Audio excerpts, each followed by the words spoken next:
Who didn't pay their cleaner during lockdown? Here's Julia to tell the story. I mentioned a week ago that it's not possible to hate Keir Starmer enough, and a lot of people think, oh, yes, those are strong words for this man. But I think there are sometimes that people do things, and it tells you who they are. And I see this particularly as someone who's waitressed a lot, and as somebody I worked as a receptionist, a lot of work sort of during uni and post uni. And I have to say, it's an awful lot of people who talk down to people who they, for some reason, think are beneath them, and not a fan of that. Don't think anyone's above me. Don't think anyone's beneath me. And I think anyone who's done any of those service industry jobs will know exactly who those people are. And I've had a lot of people say you can really tell the cut of who someone is by how they behave with people who are no use to them, don't have power, can never help them, but just showing basic courtesy and respect. Well, I want to talk to you about Keir Starmer because I discovered back in 2020, when we were during our first lockdown, or actually soon just after the first lockdown, that Keir Starmer had the same cleaner as me. She'd been working for me, freelance cleaner, for many years, and she'd started working for him a year earlier. Cash in hand, because she was in charge of her own money, her own payments to the taxman, the normal system that most people use. She came through an agency. It was how I'd got to know her, and that was how the system for payment. He, though, didn't pay her during lockdown. So you'll remember back in 2020 when he was the new Labour leader and he was talking about how terrible it was that all these people weren't able to go to work, banned from going to work, how it was terrible and they were not getting help and how awful that was and how people should be, looked after. And while he was saying that, expressing all this concern, he wasn't paying his own cleaner. His wife sent a text message to their cleaner of a year saying, you can't come, we're not allowed to come to clean our home. I saw the messages. You're not allowed to come to clean our home, but we will pay you anyway. We'll make sure you get paid. They didn't pay her. No money was forthcoming. Weeks went by.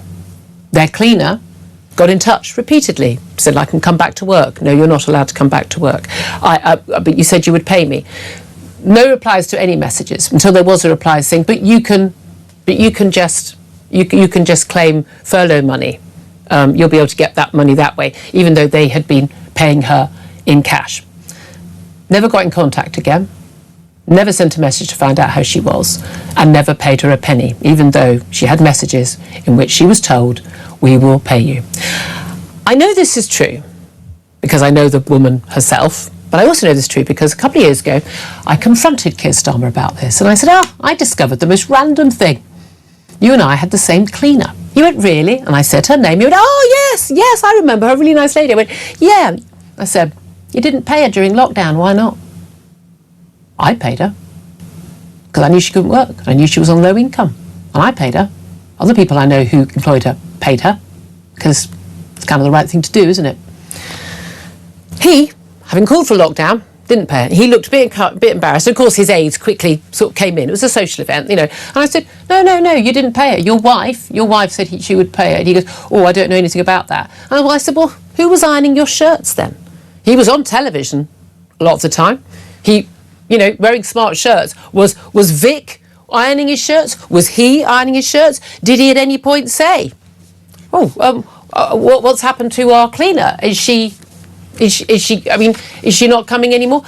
Is she still being paid? Because I'm giving all these speeches, making all these statements about how terrible it is that these poor people who are not getting, able to go to work are basically not having any money. Are we making sure that she's okay? Well, the answer came there, none. He looked a bit sheepish, looked a bit embarrassed, and got ushered off to talk to other people. So if you want to know why I really despise Keir Starmer, it's because that's the person he is. That is the person he is. Someone who was in his home, who he had fond memories of, interestingly. She certainly has always spoken very nicely about him and his family. Very nice man, she said. And she could have earned, I've got to be honest with you, probably a good 5-figure sum.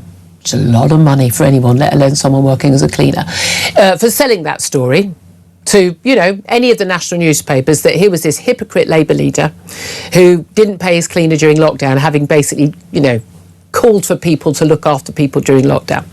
And she didn't, because she's a nice person and is loyal and doesn't do things like that. However, she has now given up work in this country and has left the country and gave me permission to tell that story, which I have not told publicly. And it's a little story. It's not, there's no criminality. There's no sort of, evil doings. But I think it tells you who Keir Starmer is. I think it tells you who his wife is. I think it tells you about them.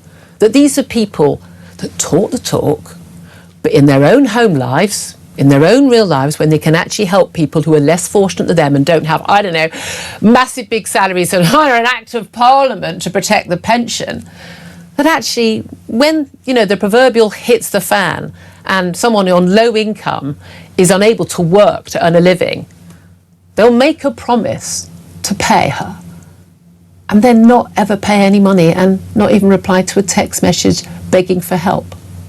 I think that tells you who they are. And that is among the main reasons I have nothing but contempt for Keir Starmer. Until next time, goodbye.